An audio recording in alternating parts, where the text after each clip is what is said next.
na tela da TV Guarulhos, Canal 3, está iniciando mais uma edição de um programa todo especial, né? Que vai falar de muitas coisas que com certeza você ainda não teve oportunidade. Mas antes, quero falar da minha equipe técnica, os trepidantes aí. O Lucas Braga vai ter pastel hoje de carne e bacalhau, viu, amigo? E Coca-Cola, lá do Já Pastel. O nosso professor de Química Nuclear, professor Neto, especialista em bomba atômica, hein? Vou mandar você pra Coreia. Você meu irmão. Um grande abraço a você que está acompanhando toda a nossa programação no Face. Estamos no Facebook, aí meu grande Lucas Braga, por favor. Minha mãe fala que de perfil eu estou bem melhor em casa. Bonito, agradável, obrigado pela sua audiência. Estou recebendo aqui o presidente da subseção, da 57ª subseção da Ordem dos Advogados do Brasil, doutor Alexandre Sá. Muito obrigado, presidente. Eu que agradeço, Geraldo, mais essa oportunidade de falar com você de assuntos de relevante importância para a nossa sociedade, participando desse programa ao vivo, que você dedica para a nossa sociedade guarulhense, que tanto cresce a partir das informações que recebe aqui na TV Guarulhos, através do seu programa, que trata dos bastidores. É verdade. Os bastidores da notícia. Da notícia. E olha, hoje, inclusive, presidente, não é novidade, mas um assunto que nós vamos estar discutindo aqui agora, que o ministro do Supremo Tribunal Federal, Gilmar Mendes, tem questionado da prisão preventiva. E agora, nessas denúncias envolvendo Lava Jato e por aí afora, tem ocorrido isso. O Ministério Público tem se aproveitado dessa ferramenta que, na opinião do ministro Gilmar Mendes, não há necessidade. Você está fazendo a prisão preventiva para que o réu, né, ele consiga fazer o seu depoimento como se fosse uma troca, né? Só se você denunciar o responsável, eu vou diminuir a sua pena. Mais ou menos isso, presidente? Olha, Geraldo, esse assunto tem causado bastante interesse e polêmica na sociedade, porque a sociedade, obviamente, ela tem uma sensação muito grande de que a gente vive num momento de grande impunidade. Há uma indignação, e com razão, contra a corrupção e contra a violência de um modo generalizado, mas o que a gente vê é que está havendo um abuso no uso da prisão preventiva, que é uma prisão excepcional, ou seja, é uma prisão que é usada para aqueles casos em que se demonstra a necessidade, porque ainda vigora no nosso país uma Constituição que garante a presunção de inocência. Segundo esta Constituição, ninguém pode ser considerado culpado antes de que o processo transcorra e chegue ao seu final. Isso é uma garantia de cada um de nós, cidadãos, de que não seremos previamente punidos sem que antes haja a prova de que praticamos algo ilícito. Então, nós temos visto essas questões e o nosso ministro Gilmar Mendes está em evidência porque ele tem sido corajoso em revogar algumas prisões polêmicas. Não quer dizer que ele acerta todas as vezes, mas é importante que a sociedade tenha noção de que o Brasil hoje é o país que mais encarcera no mundo. Ou seja, a velocidade em que se decretam prisões preventivas e se prendem pessoas no nosso país é a maior do mundo. Nós já temos a terceira maior população carcerária do planeta. Ou seja, será que isso está resolvendo o problema da violência e da corrupção no nosso país? Será que os cidadãos do nosso país têm se sentido mais seguros com tanta gente presa? Passamos de 700 mil presos no nosso país. Isso gera um custo elevadíssimo, não só para a manutenção do sistema prisional, mas também um custo social muito grande. Quase metade dos presos no nosso país, cerca de 45%, estão presos provisoriamente. Em outras palavras, estão presos por força de uma prisão preventiva, decretada antes de uma condenação em definitivo. Então, esses dados, eles não podem ser ignorados. Então, quando essas coisas acontecem, isso vai chegar, às vezes, lá no Supremo Tribunal Federal. E eu tenho certeza que o ministro Gilmar Mendes, ao deferir um habeas corpus, já negou centenas de outros. Sim. Mas o que fica em evidência são aqueles habeas corpus em que ele concedeu a liberdade para que alguém responda ao processo em liberdade e, se ao final o condenado for, cumpra a sua pena. Agora, na democracia, você abre um leque muito grande quando isso ocorre através do Supremo Tribunal Federal. Eu pergunto ao presidente da subseção da OAB Guarulhos, doutor Alexandre Sá, por que o Ministério Público impõe, podemos dizer, de constrangimento, e por que muitas vezes o judiciário aceita? Olha, essa questão que você colocou, né? O Ministério Público está fazendo o que o judiciário está permitindo, não é? É óbvio que o Ministério Público tem uma função institucional muito importante e tem desempenhado, só que, na minha opinião, existem alguns excessos. E é para isso que serve o Poder Judiciário, para coibir os excessos, seja do Ministério Público, seja da polícia, seja da advocacia, seja do cidadão. O importante é que o Poder Judiciário tenha coragem de entrar em ação naquelas situações que contrariam a lei e a Constituição.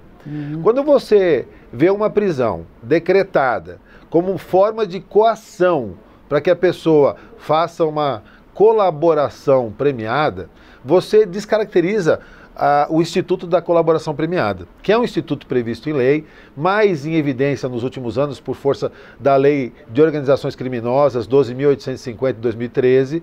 Esta lei, ela trouxe mais força para esse instituto que já existe há cerca de 20 e poucos anos. Mas agora ela vem com mais detalhamento disciplinado na legislação.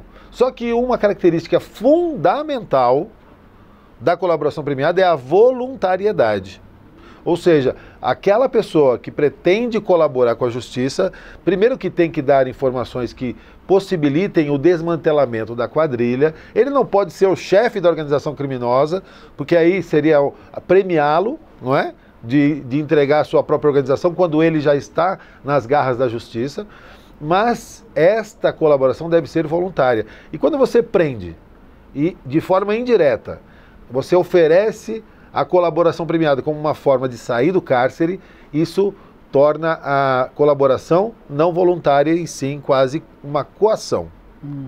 A coação é algo que nós devemos ir contra. É a mesma coisa voltarmos alguns anos na nossa história para a obtenção de uma confissão mediante tortura. Então a tortura... Ditadura? Ditadura, né? Alguns vivem aí falando, não, que volte a ditadura, que volte o militarismo, porque há uma indignação grande, mas o regime ditatorial é um regime em que as garantias e as liberdades individuais estão em risco. Agora, essa semana, foram publicados documentos que comprovam a morte de mais de 100 pessoas a mando do presidente da República. Ou seja, olha a forma de combater aqueles inimigos políticos com a morte, com a execução. É esse o regime que nós queremos para a nossa sociedade? É lamentável. Eu vi essa matéria no UOL e está se pedindo informações para a Polícia Federal Americana, né? Para que eles remetam para o Brasil quem eram os responsáveis por tudo isso. Acho difícil que isso venha a acontecer. Acho muito difícil. Agora, presidente, é evidente que quando você abre esse leque de informação, você em casa fica imaginando, mas aí, peraí, por que o político ele tem o foro privilegiado e a população não tem? Essa é uma discussão longa, já foi discutido no Supremo Tribunal Federal, já tem algumas alterações, mas é evidente que há um início, né, no meu entendimento, espero que você em casa acompanhe minha linha de raciocínio. Quem poderia imaginar, presidente, que há 30 anos atrás um ministro fosse preso, um governador fosse preso? Quem poderia? Um presidente da Câmara dos Deputados, quem poderia imaginar? Mudou o judiciário. Na realidade, o foro por prerrogativa de função, que nós já conversamos em outras oportunidades, sim, é um instituto que previa, obviamente, a possibilidade de um chefe de governo, de um deputado federal, de um senador, de um ministro da República vir a ser processado criminalmente, mas, obviamente, não com essa avalanche que nós tivemos nos últimos anos. Sim, sim. Essa avalanche fez com que o sistema simplesmente entrasse em colapso. Sim. Ou seja, é humanamente impossível fazer frente ao excesso de processos que, no caso, o Supremo Tribunal Federal tem que enfrentar. Então, essa mudança, como nós falamos já nos bastidores, ela é salutar nesse momento, entendo eu, para desafogar o Poder Judiciário, mas é importante que a população saiba que nem sempre essa questão do foro por prerrogativa pode se traduzir num foro privilegiado. Porque imaginem vocês que seja um privilégio ser julgado em única instância. Quem é julgado no Supremo não tem oportunidade de entrar com recurso daquela decisão, coisa que, se for julgado na primeira instância, eu tenho direito de recorrer a uma segunda instância, o direito ao reexame daquela matéria por outros julgadores, o que pode, com outro ponto de vista, ter um resultado mais favorável ao acusado. Agora, doutor presidente, daqui a pouco eu vou conversar com você, minha amiga. É a Constância que gentilmente cedeu o horário das quintas-feiras para os bastidores. Daqui a pouco eu vou conversar com a minha colega Constância. Hoje, o povo brasileiro, ele está muito, assim, preocupado com o que vem acontecendo no judiciário de forma, muitas vezes, rápida e outras vezes não. O que está acontecendo hoje com as prisões preventivas que o senhor discutiu é um exemplo do judiciário mudou. O senhor acredita que esse comportamento do judiciário hoje é o resultado de muita pressão popular, dos movimentos sociais, da imprensa? Existe algum desses itens aqui que seja o grande responsável?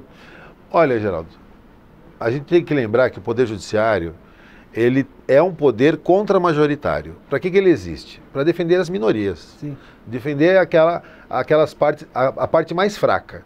Ele não está ali para ouvir a voz do povo. Ele não está ali para ser plebiscitário, ou seja, e aí, o que vocês acham? Há lá julgamento de Jesus Cristo quando pergunta para o povo se prefere Jesus Cristo ou Barrabás. Não é essa a ideia do Poder Judiciário. O Poder Judiciário, ele deve trabalhar em cima do que a lei e a Constituição determinam e, muitas vezes, contra a opinião da maioria, né? Porque naquele caso concreto é a solução que se mostra mais justa e adequada. Quando o Poder Judiciário passa a ser contaminado pela opinião pública ou pela opinião publicada, que atende a interesses de determinados grupos econômicos, isso me deixa muito preocupado. Isso mostra que o Poder Judiciário está perdendo a sua característica, a sua finalidade de existir. Porque para isso não precisa de um Estado de Direito, não precisa de um Poder Judiciário forte. Eu posso ter um sistema de computação em que simplesmente as soluções elas se tornam fáceis. As pessoas, através de uma enquete do Facebook, condenam ou absolvem alguém. Né? Quero agradecer a presença do presidente, que hoje, nossa Constância Brasil está chegando aqui. Excelente. Mas falar desse anuário 2018, né? Essa novidade, pela primeira vez, a OAB Guarulhos fazendo um trabalho mostrando os grandes escritórios dessa cidade, presidente. Parabéns por essa iniciativa. Geraldo, essa iniciativa é fruto de um trabalho de buscar dar visibilidade para essa advocacia de Guarulhos, que é tão forte, tão combativa e tão pujante, e muitas vezes perde espaço para escritórios de outras cidades, por não ter um veículo que leve ao empresariado local e ao cidadão de Guarulhos uma referência. Então a ideia ele ainda está numa fase inicial, foi a primeira edição, esperamos aprimorar esse projeto para as próximas edições e agradecer essa oportunidade de estar aqui, falando um pouco para os seus telespectadores a visão daquele que gosta do direito, que ama a advocacia e que certamente também ama a cidade de Guarulhos e pretende contribuir para que ela seja cada vez melhor. Até quinta-feira que vem. Até quinta-feira que vem. Conversei, portanto, no dia de hoje com o presidente da subseção da OAB Guarulhos, doutor Alexandre Sá. Aqueles nossos comerciais, daqui a pouco a Constância, aqui ao vivo, na tela da TV Guarulhos. O seu carro, como está o seu carro? Por isso eu estou aqui na Best Car Center Automotivo com o Donildo, que vai dar algumas dicas para você. Ó, aqui é Best Car, tudo num lugar só, tá? Seu carro novo de novo é aqui na Best Car. Vamos lá. Melhor coisa é a prevenção, tá? É a revisão preventiva para você não ficar na mão. Agora, como a gente voltando de férias, tudo, alta quilometragem, vamos ficar de olho em troca de óleo e correia dentada, tá? Agora, o mais importante de tudo isso é a qualidade dos serviços da Best Car, que fica onde, Danilo? Vamos lá, é Rua Cônego Valadão, número 352, Gopouva, Guarulhos, tá? Nós estamos bem de esquina com a Cônego Valadão e Emílio Ribas, do lado da caixa d'água do SAI. Qual o horário de funcionamento? Ó, das 8 da manhã às 18 horas de segunda a sexta e de sábado das 8 às 13 horas. Qual o telefone? 2229-0651. Vertical, o melhor centro automotivo de Guarulhos. Chega aí. Em Guarulhos, a melhor loja de planejados. Vai reformar casa nova, apartamento novo. Eu tenho uma dica para você. Na hora de comprar, a Selmar Planejados, ela tem experiência para tudo isso? Sim, nós estamos há mais de 60 anos no mercado. 60 anos no mercado? Isso é muito bom. Porque você em casa, imagine você que quer renovar sua casa, o seu apartamento, ou vai comprar o apartamento na planta. A Selmar tem essa experiência, tem esse know-how?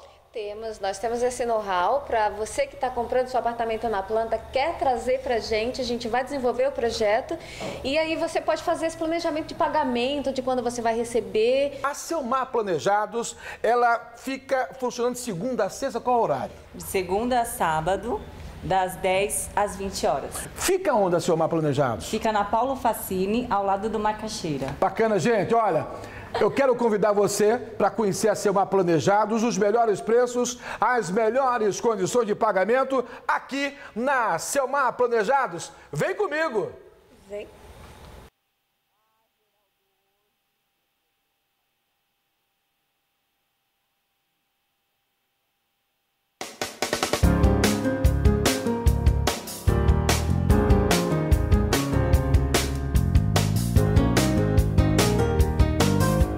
Minuto João Franco hoje para TV Guarulhos, vai para você que não gosta de cortar o cabelo, que não gosta de cortar as pontinhas e vive reclamando que ele não cresce.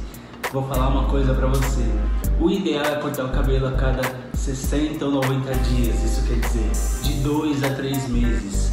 Vou explicar uma coisa para vocês, cientificamente comprovado que o cabelo cresce de 1 a 1,5 cm por mês. Se você fizer uma conta comigo, isso quer dizer que de 60 a 90 dias, que é o prazo para você cortar o cabelo, pelo que eu te falei, ele vai crescer de 2 a 3 centímetros. Se você cortar pelo menos 1 centímetro nesse período, ele vai estar sempre crescendo pelo menos uns 2 centímetros. Por que às vezes você reclama que seu cabelo não cresce? E aí você vai concordar comigo, principalmente se você tem coloração no cabelo, ou relaxamento, ou alguma coisa do tipo. Não aparece a raiz quando você faz o processo químico, sempre cresce, passa um mês e cresce um dedinho. Como que na ponta não cresce? Não tem como o cabelo crescer aqui e encolher aqui, não tem mágica. Acontece que ele cresce aqui, mas ele fica fraco, ele fica frágil na ponta. Isso acontece por uma questão de fatores, agressões externas que a gente fala. Sol, poluição, mar, enfim, uma série de fatores. Isso faz com que as pontas fiquem quebradiças. Se sempre você cortar pelo menos a pontinha, eu te garanto que o cabelo sempre vai crescer.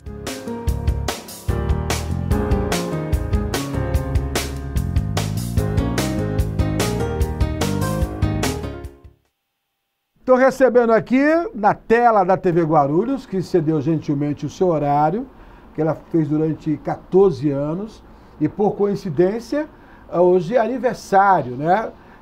No dia 17 de maio de 2004. Olha que categoria, né? A Constância Alencar, que de forma... Muitíssimo obrigado, Constância. Você foi de uma gentileza, que Deus te abençoe, te ilumine. Amém. A cada dia. Amém. Né? E por sugestão sua, nós estamos abrindo um quadro aqui do Destaque da Semana. E o destaque da semana hoje é você. Uhul! Que delícia!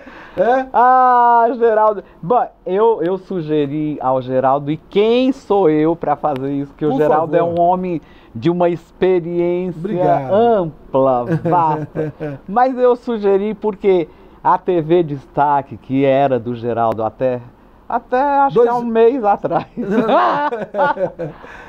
O nome Geraldo Júnior e Destaque tá assim super ligado, né?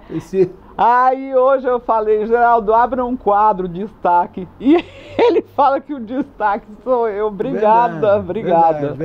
A Constância, olha, é um desafio você fazer um programa jornalístico diário, em qualquer televisão do mundo. Não tenho dúvida. Quando você...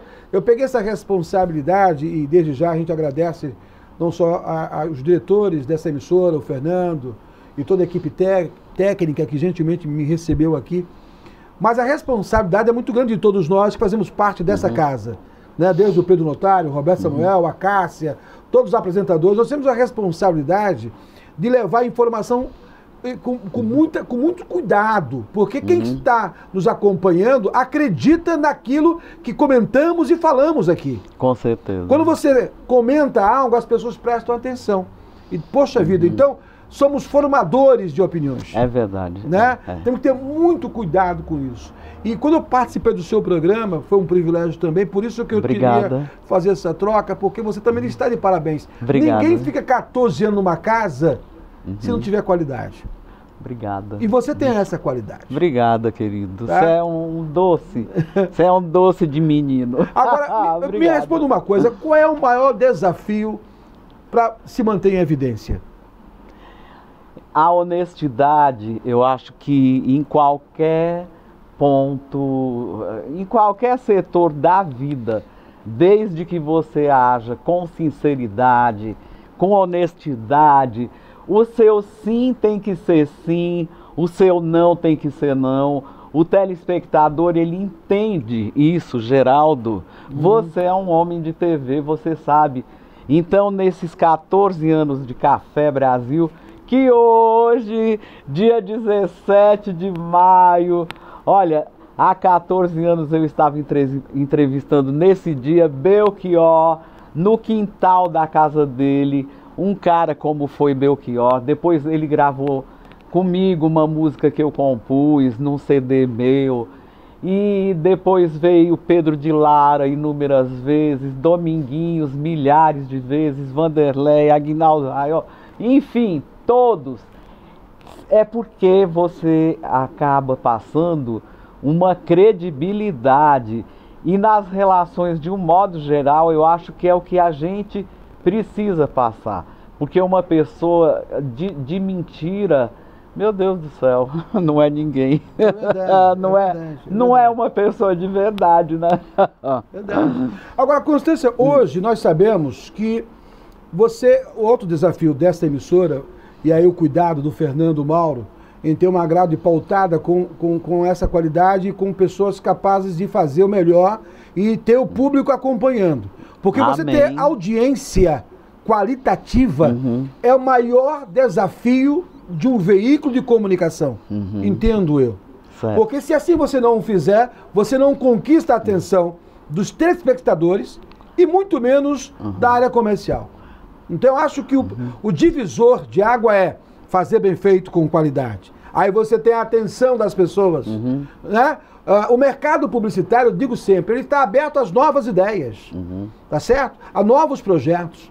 E eu acho que hoje o Fernando Mauro, ele teve a felicidade de ter na sua grade de programação profissionais com essas características, entendo eu. E eu torço muito que essa equipe de profissionais, que essa grade de profissionais, de apresentadores, eles permaneçam por um longo tempo, porque você conquista, né, a atenção do público com a sua permanência. Aí vai a exigência de ter conteúdo, né? Bem, eu acho, Geraldo, que passarinho que pula de galho em galho não faz seu ninho, né? Concordo. Eu tô aqui na TV Guarulhos há 14 anos, completando hoje. O Fernando é um visionário, ele sonha à noite e realiza de dia. E a coisa vai. E a coisa anda. Tanto que nesse período eu também fiz parte de outras grandes emissoras, a TV Cantareira, Rede Television, olha, inúmeras. E quais as que continuam? A TV Litoral, que pega Caraguatatuba, Ubatuba, tá no ar. A TV Tarumã aqui em Guarulhos, também via internet, também está a CWA, mas são poucas. Ô, Geraldo, eu fico tão triste quando eu vejo uma emissora fechar, sabe? Porque realmente o desespero desespero de existir é você nascer num país culturalmente confuso, como é o nosso, Geraldo. E a gente tem aqui, ó, tá no sangue essa coisa da arte. Então, primeiramente, a gente tem que fazer a arte que a gente faz, não é para aparecer, não é para ganhar, a pessoa ganhar bilhões, não vai acontecer nada disso. Mas é importante, Geraldo, para quem não faz o que gosta, a vida é uma... é uma o quê, Geraldo? Eu diria para você que é uma orquestra apenas com equipamentos. Tá certo? Falou. Seus músicos. Né? Que adianta nada, isso? Você não vai ouvir o som. Né?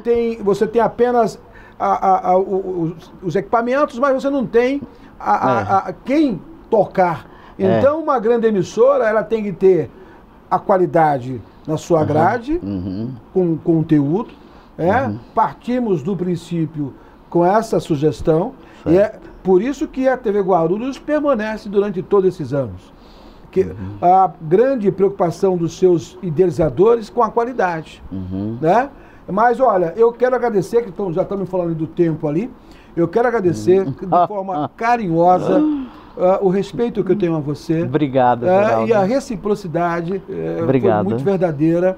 O Fernando fez questão de ligar na minha frente. Geraldo, a Consciência gosta muito de você, não vamos ter problema.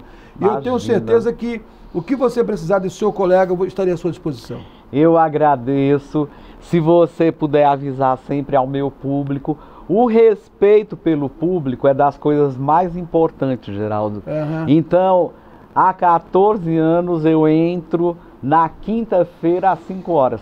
Se você, vez por outra, se lembrar de falar, olha a Constância em novo horário, 5h30, eu já tô no ar. Gente, acho que 5h30 já chegou, hein? Já tô no ar. Pois é. Valeu, colega. Obrigado. Obrigado a você, Constância. Obrigado. Muito obrigado. Uma boa tarde para você. Uhul. Amanhã, sexta-feira, o nosso convidado amanhã é o presidente da Comissão Especial de Inquérito, vereador Seminaldo. Vamos estar falando da comissão que analisa o grampo, né, que tem aí uma discussão ampla e, evidentemente, que você em casa vai ter o privilégio de acompanhar. O nosso muito obrigado pela sua audiência. Equipe técnica da TV Guarulhos, os engenheiros nucleares. Tem o Lucas Braga e o professor Neto. E ainda hoje, você vai agora ter a Constância e depois você tem a Cássia. Gente, obrigado pelo carinho da sua audiência. Forte abraço.